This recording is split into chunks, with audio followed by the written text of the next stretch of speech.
So, all right. Who do you guys hate the most in the industry? Wow. It changes.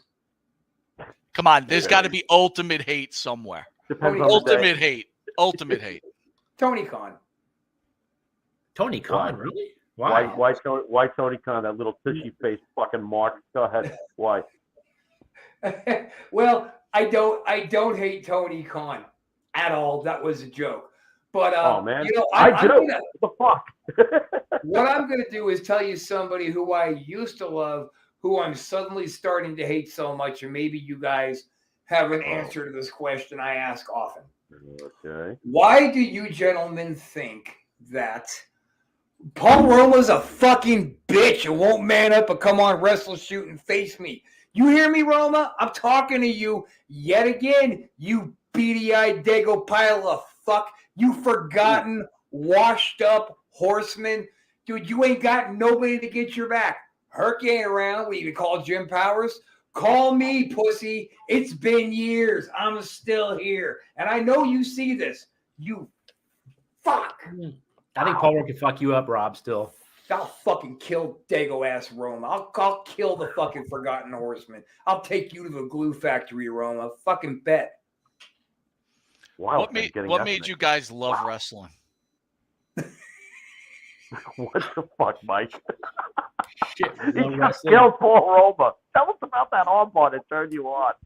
I know. I was hoping you guys would give me a reason why he's being such a little fucking butt pounder. But actually, I can't because he ruined the Four Horsemen. I've got nothing to add to your insults because other than that, that's right. He did ruin the Four. I'll give him that. Ruined the Four Horsemen. Who let this stallion into the barn? So I'm going to be the anti-wild thing on this one. Paul Roma was part of the Young Stallions, which was one of the finest WWF tag teams back in the day. Him, Jim Powers, two handsome young men built like brick shit houses, well-trained tag team, and Roma went on to become one of the finest Four Horsemen in the history of the Four Horsemen. In fact, when he came on, I was ecstatic that they have put Paul Roma up there. So basically, what I'm hearing from you, Monte, is you want to suck Roma's cock. Is that about right? Listen, I'm at an age now, Rob. If the price is right, I do anything. $20 is $20, man. Unbelievable. $20 ain't gonna cut it. Now you know you get in the $2,000 range. I'm there. I'm gold. You're not cheap. I'm not cheap, but I'm not afraid either. I'm not in fear. Paul Boner. And keep fucking around. I'm gonna go hire Buddy Statello to be my lawyer, and I'm gonna sue your ass. So be careful. Whoa. I like your odds, Mike. I like your odds. So I'll get myself a paralegal, and we'll blow you bitches out the water, or something like that. Yeah. I don't even think you need that. Just go to Walmart and get one of those cashiers and bring them. You'll be fine. Or I'll get one of those little books, Law for Dummies. So seriously, what made you guys become wrestlers? What was the moment that you guys said, Mom, Dad, girlfriend, wife, I want to be a wrestler? Oh shit. Well, it was my mom's fault. She was watching wrestling when I was probably about 10 or 11 years old, and I was fucking hooked no matter what. It just went from there. Was it a particular match or a wrestler? I was watching Ric Flair. Woo! Fucking traitor. Go ahead. What? You're a wait. You're a traitor. You're a traitor.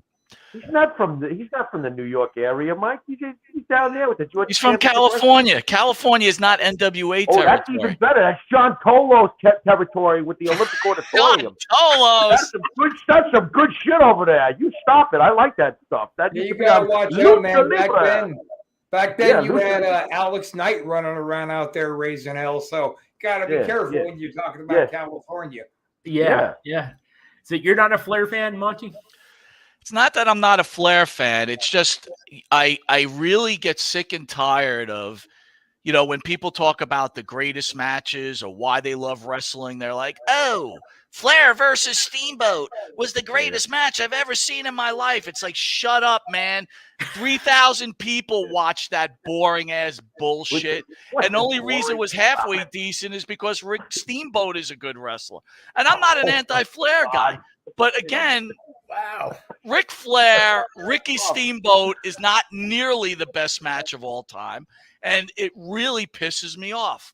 It's just like you can't say something is great when you have 3,000 people watching it. I'm sorry. It just that if there's no interest, it can't be great. Greatness doesn't happen if people don't watch.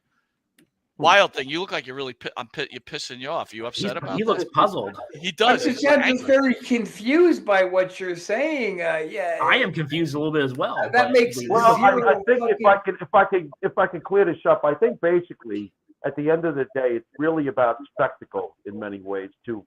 Of course, this is your own perception as a fan. Listen, Vince has been saying for years that it's entertainment. I believe that it's both. Of course, it's half sport, it's half entertainment. But listen, there is nothing bigger than Hogan and Andre staring at each other in front of 93,000 people at WrestleMania 3. That was truly big, big, big time. Ric Flair, as Mike is pointing out, and Rick Steamboat may have been a sport 5-star match. But again, when you compare it to the spectacle of what Vince was creating simultaneously at the same time, come on. So I guess it really comes down to the difference being WWE guys growing up here in New York, watching Vince McMahon turn what he turned into. Wrestling became a Super Bowl thanks to Vince McMahon. So we are conditioned to look at it that way. You understand what I'm getting at? When Hogan stares at Andre, that to me is the ultimate kind of moment that pro wrestling can give, not just you and me, the purists who grew up watching it, but the regular quote-unquote person off the street who knows who Hulk Hogan is to this day. And see, my moment that you're relaying your Hulk and Andre is that awe-inspiring, moment. And you're not wrong. You're not wrong. But when I saw Hulk and Andre, I was young enough to where it was what it was from the beginning. Just superhero versus supervillain. Locked up in this epic. Larger than life. Yeah. The match that stood out for me, like Andre and Hulk did for you, was Hogan Warrior at Mania 6. Because now we got a couple of Batman and Superman fighting, but on top of that, never before on watching, the Southerns, the Easterns, watching any of the countries or territories of the country. Never have I seen a crowd that was literally cut in half, so much so, and it could have been a plant, but to me it looked good, where one side of the entrance aisle, somebody is holding a cardboard of Hogan, directly across, cardboard of Warrior. That dun, dun, dun, dun, dun, dun, dun, dun, the energy that immediately punches you in the face. Warrior's already half gassed, you can tell from shaking the ropes. And then comes Hulkster. Bum, bum, bum. Now that's the music that makes you go, here comes Superman.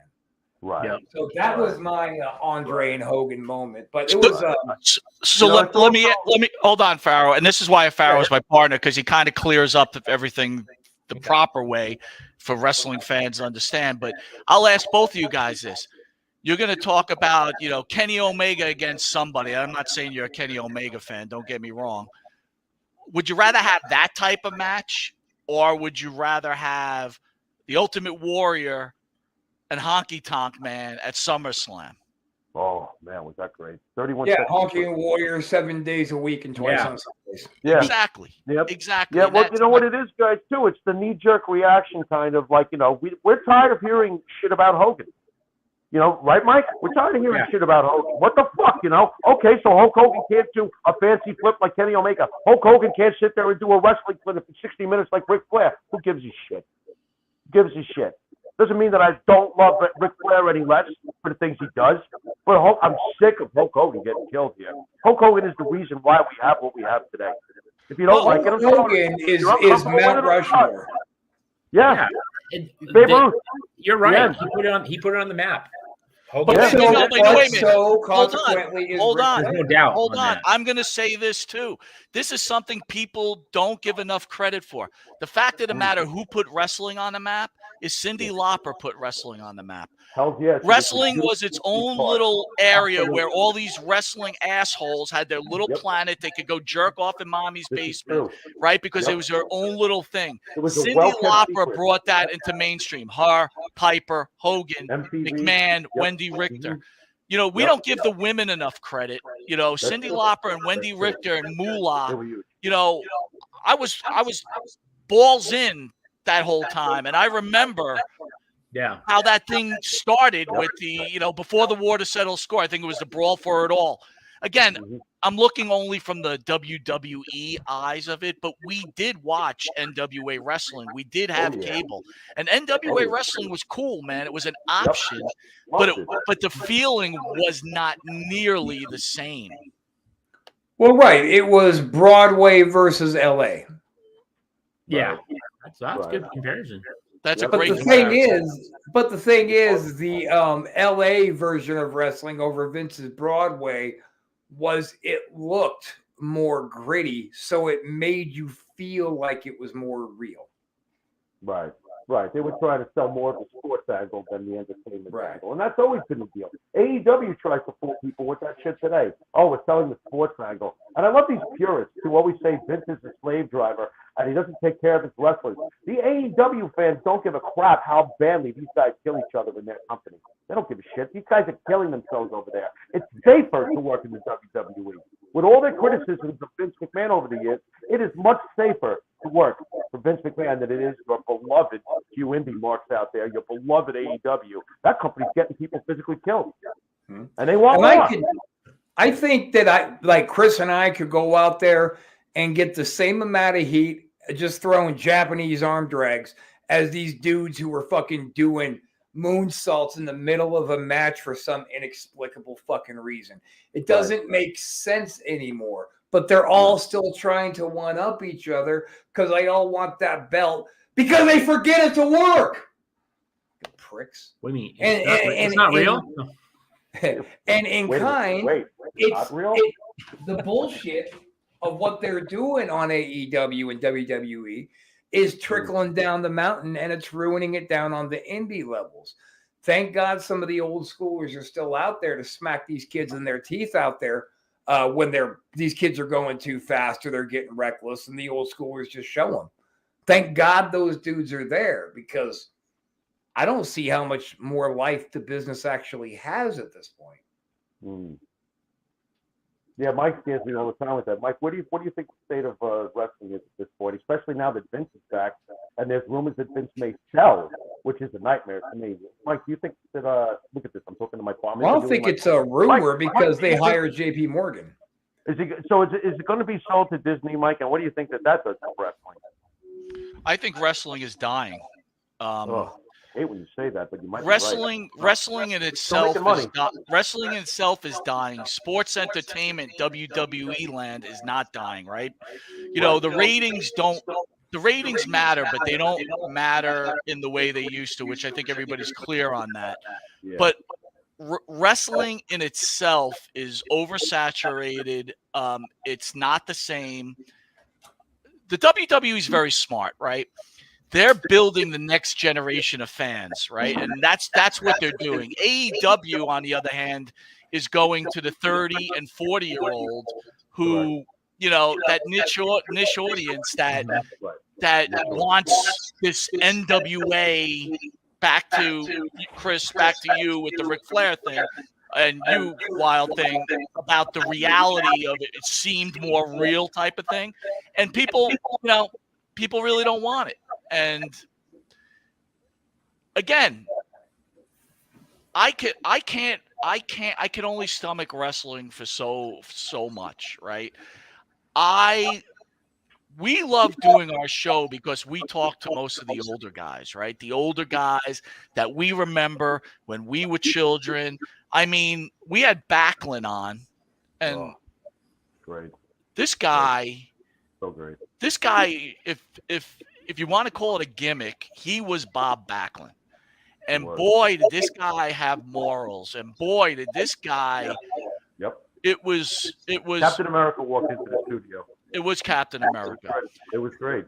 But the point of the matter is, was he carrying an apple pie and Ovaltine? It was close. It was close. Big glass of milk. It was great. Big glass of milk. But I will talking about how much he loves his mother. Yeah. These older guys, like the Tommy Riches, He's awesome. These guys meant something. And boy, Tommy Rich couldn't fucking wrestle worth a shit. But he was great, in my opinion.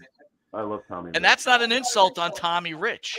I disagree. I thought Tommy Rich took what he had and squeezed way more out of it than he should have been able to. I thought Tommy Rich was great. Right. But no, also, Wild Thing, I'm not saying great pro wrestler. Wasn't a great pro wrestler. What I'm trying to tell you, he wasn't your prototypical great wrestler. You know what I mean? He wasn't a Kurt rocking the Hogan bod. Yeah, right. That type. Yeah. It wasn't being called Bret Hart or Kurt Hennig. That's for sure. Yep. Tommy was good though. Tommy told a great story in the ring. He told the most sympathetic babyface story. Think about what a babyface Tommy Rich was. It's fantastic baby. Sure. You know, smokes a lot of weed too. I like Tommy. Attaboy. That's my kind of guy. Same as Snuka, boy. I used to really love just sitting under the tree with Snuka as he lights one joint right off the other one. Then we go to breakfast. And then he would drink that night and be a cunt. So Wild Thing, I'll ask you about this. You guys are wrestlers, right? You're hanging around with these old timers. Do you turn around and you think to yourself, like, why am I being nice to this guy? He murdered this girl. Never, because nobody was fucking there. Like, for people to say Snuka murdered this woman, you weren't fucking there. You don't know what happened. One of them's dead and the other one's not talking. So that's where that was led up. But based on the preponderance and people, you know, fucking me and Jimmy have had a couple of sideways conversations. We've almost got down a couple of times, but you weren't fucking there. Jimmy was an admitted drug addict and so was Cheryl. And we don't know what kind of a confrontation that they had. But for anybody to be so idiotic to suggest that he would leave her laying in a bed, dead, go to work, come back, then call the cops, doesn't give Snuka the kind of mental capacity that a walnut would have even back then. If they got into it and he thought she was about to die, he would have called 911. He would have gotten help. He might have still have left and gone to work. Who knows? But people who have, look, the courts could not find enough evidence to convict Snuka. And if you have all of your little opinions and your little made-up factoids about what happened, you weren't there. Go fuck yourself. When Jimmy Snuka wasn't drinking, what do you think happened, Wild Thing? I don't know. Jimmy wasn't talking about it, so I don't know. He's not talking about it at all. Yeah. Okay. I mean, you know how it is, man. The way they serve up whatever information and whatever way they want to serve it up to you, it doesn't look good coming from the outside looking in. It didn't look good, So I'm just curious as to what you thought might have happened instead. Sure, it didn't. What you just said, I don't usually hear. So I'm curious. What I would guess is exactly what his defense was. Because, I mean, we knew before he passed, we knew Jimmy for a really long time. Okay. And although in the ring, when he turns on the Superfly, he can lie with the best of them. But when he's having a conversation and lying to you, his eyes were his biggest tell. Right. And he just said, we were fucking doing coke. I had to go to work. She didn't want me to go. She started grabbing a hold of me. She started hitting me. I turned around and I swatted her and she went down and she hit her head. I didn't think she was actually injured. I put her into bed. She died when I was at work. I came back and I called the police. Wow. And why wouldn't you believe that? He's admitting I was doing cocaine. I committed domestic violence, but I did not know she was actually injured. I know. Feel the same way, Chris? I do. Yeah. Well, you've known Jimmy just as long as I had. Like, what was your take when you would hear when we would book him and these marks would send us these stupid emails? Oh, you're booking a murderer. Like, how did that jar you? Yeah, just irritated, man. Just irritated the fuck out of me. It was terrible, man. It's like, fuck, you don't know. These people, talking all this shit that they don't know the fucking facts. And no one's really going to know the true facts and what really happened. I mean, Jimmy can give you a story what happened, but no one was there. So right, you're gonna know what really happened. So at that point, Did you guys get to talk to Snooker towards the end of his life? Because Mike and I were lucky enough. Mike took me to a wrestling event. I got to meet Jimmy right at the end of his life. And, of course, his facilities were very much compromised. He was such a sweetheart, though. I was blown away at how kind he was. So did you guys get to talk to him at all towards the end of his life? I went and saw him when he got rearrested on the original charges at Allegheny County Jail, but that was it. I just told him, look, Jimmy, I don't know what's coming next for you. Last time we saw each other, it didn't end well. But dude, you could have my bed, dude. I've got a great couch. I'll sleep on that. If you're not allowed to leave the county, let me know, and you can stay with me. Wild thing, you kind of beating around the bush. What kind of issues did you have with him that you guys almost went to blows? He just got drunk and started running this fucking yap too much, and I finally had enough. So I told him, say one more word to me, bet I'm going to knock you the fuck out. Well, and then he got quiet for a minute, and then Chris got me out of the room because he's like, oh, you piece of shit. You haven't booked me in 3 fucking years and blah, blah, blah. I'm like, well, fuck you, Jimmy. I don't know you anything. Dude, you're lucky I'm booking you now. And Chris finally gets me outside to walk away, and I'm starting to calm down. And he pokes his head out the door and says, you better be nice to me, brother, if you want this show to still happen tomorrow. And I fucking flipped out and went at him. Chris stopped me, but I was going to murder a legend that night. It was on. Well, it started off. I think it started off kind of as a joke for a minute. He's like, "Oh, you motherfucker, you haven't booked me in 3 years," and Rob would be like, "Jimmy, you're a book man. I tried to book you, and I did." Yeah, and you did. And the night went on, and of course, more alcohol was consumed. And that right there is the red button. Don't get Jimmy too drunk. We got drunk in 3 different counties heading out to Modesto for that show. Nice. Yeah. And of course, every time we left a bar, we had to go get a case of St. Pauli's, right? Yeah, St. Pauli's. And we weren't paying for that. We weren't paying for a lot of drinks. We would go in these places and they'd be like, "Oh, Jimmy Snuka, you guys are fucking covered." And that right there is what goes back to Jimmy being a cool guy. I guess me being a scumbag, because I knew that when we got in there, whoever walked up and asked Jimmy for an autograph, he was going to give it to him without even thinking about it. But the manager comes over and he was really excited. So I was like, maybe, you can give us a little bit of the something off the bar tab and he'll fucking sign or take a picture with guys in your kitchen. So they did that. And then Jimmy probably signed 100 autographs in that, what was it, an Applebee's? It actually was an Applebee's. That's where we got started. He probably signed 100 autographs. Still, he's signing, drinking, handing it, signing. I mean, Jimmy knew how to fucking drink. Yeah. But we also knew that when Jimmy started drinking, he was going to start being a headache eventually and was probably going to fall face first into a bag of Coke. Think about that, though. Was there anything better than the Superfly Splash back in the day? You would sit there and just be focused just to see that finishing maneuver, Fuck you, Chris. It was horrible. Well, because you took it. I'd have to take it. Yeah, well, fuck you, Chris. And he thought it was hilarious when he went straight board on me, dude. He didn't take it off me at all. He just came straight down. And I go, ooh, ooh, ooh. He starts laughing. He rubs my face a little bit like some other asshole I know. Okay, brother. Okay there, brother. The life of a wrestler. Did you guys ever work with Matt Riddle? I didn't. Didn't we book him? We might have booked him. I didn't work him personally though. Yeah, I think so, but I never wrestled him. I think we booked him. Bro.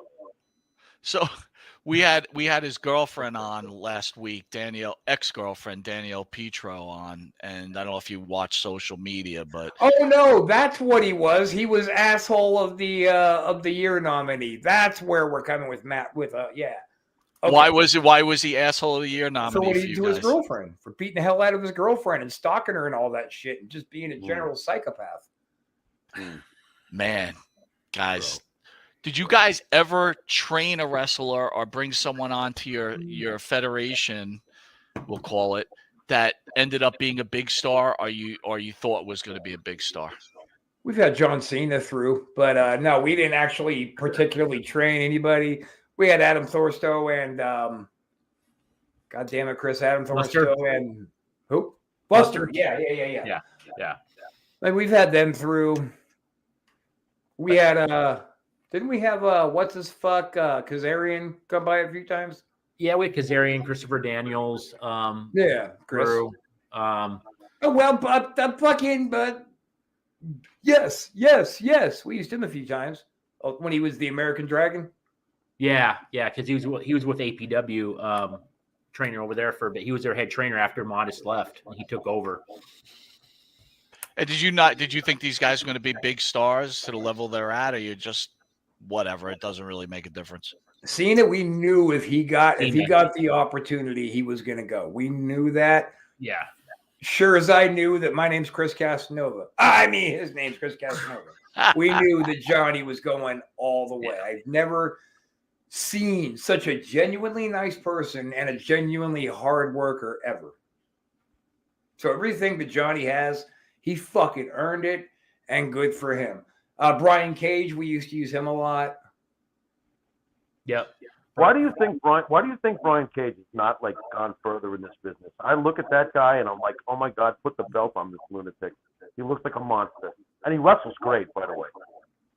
So, and he wasn't quite the monster he was back then, but even back then, Brian didn't always make the best business decisions on bookings you should take over the next. And I mean, that's got to be why. Because I think Vince gave him a tryout, but he just didn't want him.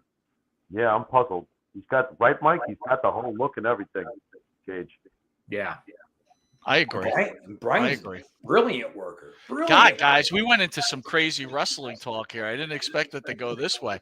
I'm really impressed by your guys' friendship and your like you guys are business partners and friends. I don't know how long you last that long. Me and Pharaoh can only take each other for about 3 hours a day. Not even a day, a week. Sorry. Well, it helps that I live in Florida and he lives in Texas. That's something. Yeah. Okay. So, Mike, I have to move to Florida. That's what it is. I think that's a secret. So how come you guys left California? It's a sinking ship. Sinking ship. Too expensive. Always on fire. No water. What do you guys want to get out of your show? Like, what is your ultimate goal, right? Because first of all, I'm very impressed by the fact you guys were on terrestrial radio, which is pretty cool. I mean, that's where we want to be one day. Not one day. It was a goal to finish up last year to get on terrestrial radio. That is definitely terrestrial's a nightmare, by the way. How come? Okay. Just everybody's breathing down your neck. If you don't hit those fucking commercial spots in the right spot, you're screwed. Getting on like Sirius, like you have a lot more leeway, but going terrestrial status, man, fuck terrestrial radio. I'm not. I know when we finally left FM, I was done with terrestrial. Interesting. So where do you guys want to go with this show? Like, what's your ultimate goal there? Well, with what we do with WrestleShoot, I mean, we just want to keep increasing the production of what we're doing. We're trying to increase the numbers. Of course, we're going to start hunting sponsors inevitably. But with me and Chris and Creepy Jimmy doing this antisocial network, there's a lot of people, like guys like you, when you were starting off, if we would have seen you with just kind of how, go screw yourselves, your attitude is, we would have gone after you because we're going to be that platform that's not going to be censored. If Facebook gives us shit, we'll fight it as best we can, and then we'll move on to a different platform. We're doing all kinds of things. So the real takeaway here is not just to have your standard, like you might have a sports network who will just be a whole bunch of people talking boring stats and the boring players. A wrestling show where they're just recapping spot for spot what they did on Monday Night Raw. We want somebody to come over to our network and be like, man, I really want to see what all these different, very creative and ingenuitive personalities are doing over here. Not just what's WrestleShoot doing over on Antisocial. I just did Jeremiah. He's what Jeremiah. Jeremy's what the Pariah is one of our guys. The Pariah. It's the Pariah again. And I just did his show where it was the whole show was a 2-hour show, which surprised me how quickly it flew by. And the whole show was just, he was doing a music bracket, and he was just to having ICP songs versus each other. And there was 6 people in there. Everybody was casting their votes, and it was fascinating. Like, I didn't get bored the entire time, but there was a couple of really fucking beautiful women who were on there too. Ooh. Just saying that helped. Well, That does help. That's a secret there, man. So, like, when you say, where do we want WrestleShoot to go? What do you think? What's your thought on that, Chris? Fuck, man. I'm on the same page you are, but fuck, I want to get paid as well. Fuck it, pay me, man. And yeah, we are going to hunt down sponsors. And that's another reason that we're pretty happy with some of these personalities that we're bringing on. Like you guys, the numbers for this show are going to spike high. And our numbers, since really bringing people on and really getting serious since the first, have gone up 3 times. So it seems to be working so far. Well, you guys got a good product. I enjoy the show. I listen to it when I'm working out and stuff. Nice. I try to tell Pharaoh this all the time because, people don't necessarily want to watch video, right? I'd say about 80% of the people want to hear audio because really to sit down and watch, it's like watching a TV show. In some cases you could watch it, but in a lot of times you just want to hear the audio. But you guys do some very good work, and that's why we said we would come on. And all I can say is this. We don't, Pharaoh, you could step in, but we don't, everybody is competition to us. Every show, no matter how big or small. Sure. And I'll be honest with you, we will try to step on anybody, without a doubt. We will fucking step on anyone. And if someone gives us, like, let me put it this way, we won't give a rub, right? We will not give it. Look, I'm using terminology again. We will not give a rub. We want to be the best out there. We want to create something that people can go back to, and it will be the same as it was. It's as relevant in 2024 as it was in 2023. That's why there's a lot of shows that do much better than us, right? If you look at the numbers, they do much better. Yeah, and but they're buying bots to watch their shit. Yeah, well, that's the whole. Look, you know what? You said about snooker, you're not there, you don't know. I don't know, but I do know the product they're putting out, and they're talking about. A lot of shows talk about what's happening today. And you might want to hear it, right? You might want to know about what happened on AEW last Wednesday. But that will be the one time and the only time you ever watch or listen to that show, right? Bingo. Because it's in the moment. We don't want to be in the moment. We want to be different. And that's where I'm just trying to give you your flowers. You guys are different. And that's what I appreciate. I appreciate people that go out of the box and to entertain. And the reality of it, man, is look, we are nobodies. And if we can make a difference in someone's life, one person, and as ridiculous as some people say that is, we do feel this way, we've done something here. Yeah. And the reason, again, I don't like certain people is because they think they're better than, and they're not. Just because you stepped in a fucking ring, you're not better than me. You don't know more than me, right? You might be smarter than me. So many guys who had no business being in that ring in the first goddamn place. Thank you. Thank you. Those are the ones we're talking to. Yeah. Not the guys like you who actually paid your fucking dues.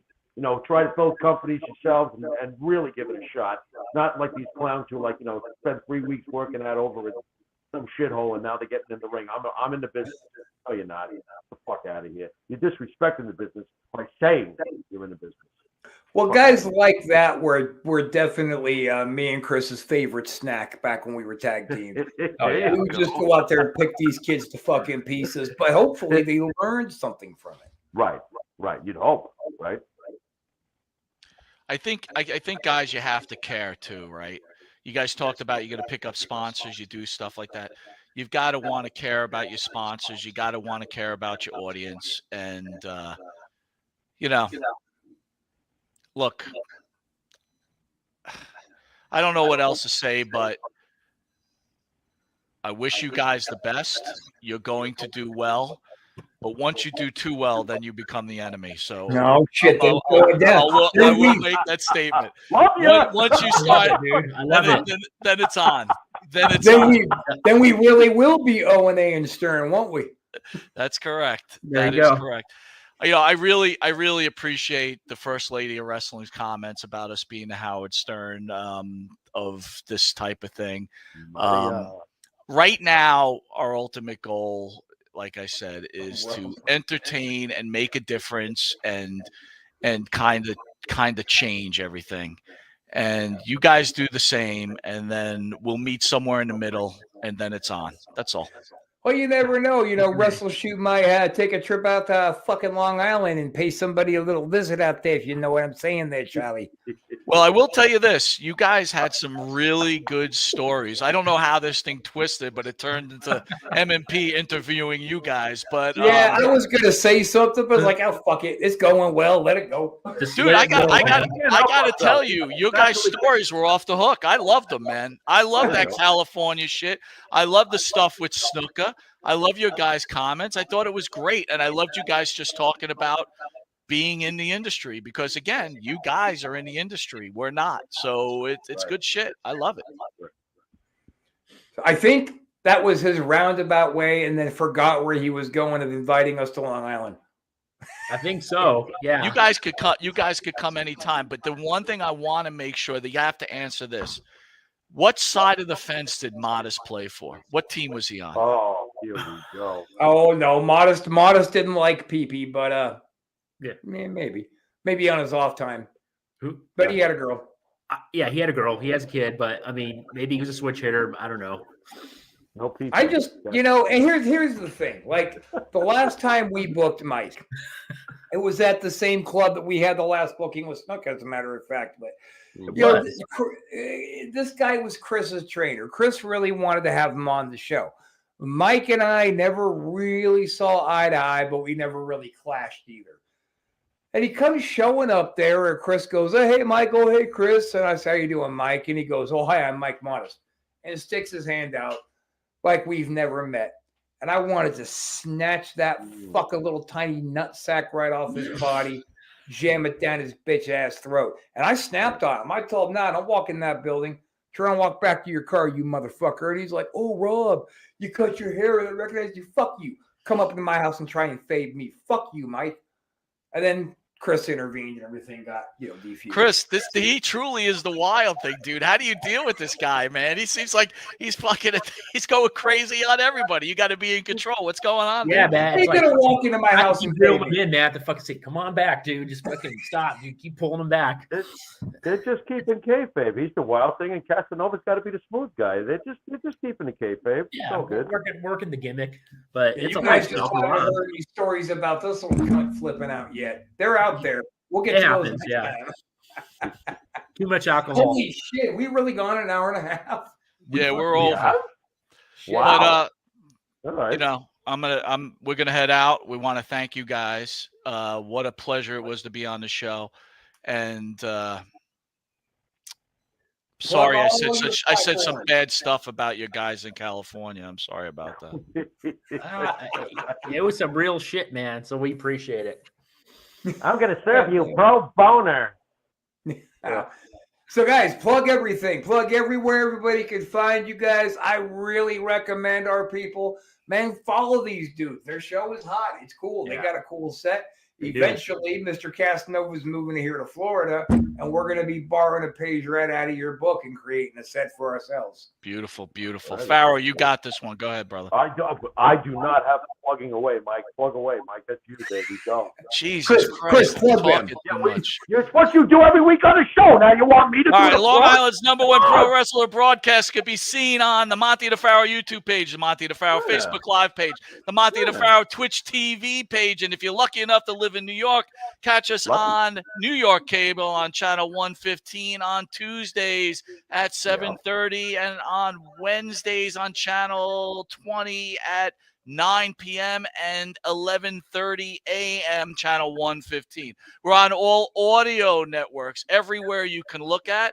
And if you want sponsorship by all the way, go to the Monte and the Pharaoh webpage. That's Monte and the Pharaoh, where many of our sponsors lie. We've got so many sponsors. Keep joining us. Be part of the Monte and the Pharaoh family. And the return on investment, the ROI for all our sponsors is within 3 months, and we've got a 99% retention rate.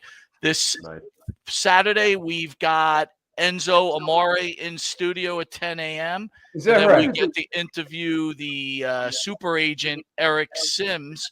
Thursday show's not quite booked yet. There's a couple of things I got cooking in the deal.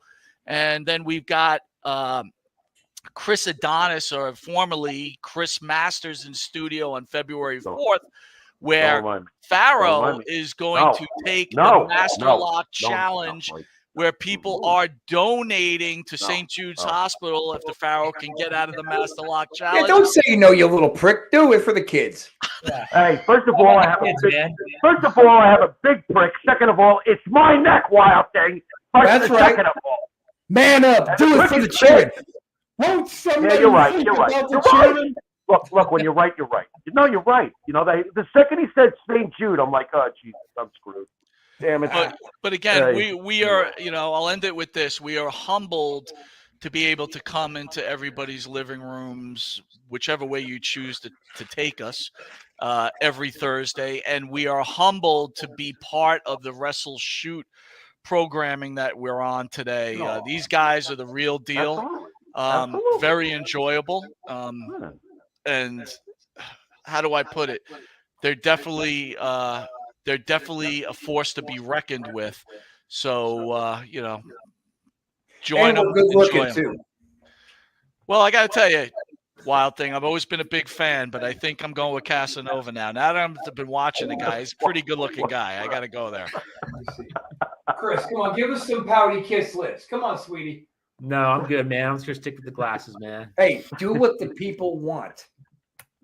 How about a little? There you go. Oh, there you go. But again, I want to thank you guys. What an honor and a privilege to be on the show. And we're gonna have to do it again. We love you guys now. It's a romantic kind of love. Just so you know. Listen, it's like I said, I'm not cheap, but I'll go any which way we gotta go. Oh, for God's sake. All right, $20 I can go for it. All right, guys, look, we usually keep it an hour. We're at an hour and a half, so we're going to let you guys who have been sticking with us and writing and commenting and shit go on about your business. But before we let you go, I would like to send out one really important reminder. Fuck Ron Shaw. Go with it. Fuck you, Ron Shaw. Ron Shaw, you, sir, are the crybaby of the year, and we know you're a woman because it says it's a girl right there. Go fuck yourself. You has been some bitch, unmemorable prick. And on that note, for myself, for Chris Casanovi, for Monte and the Pariah. Thank you. It's starting to stick, right? You're starting to like it, aren't you? Yeah, well, if the shoe fits, throw it out the window. But go ahead. All right, guys. We're going to see y'all next week. We don't know who the fuck is going to be here. Half the time we never do. But when we figure something out, we might let you know. But then we might not.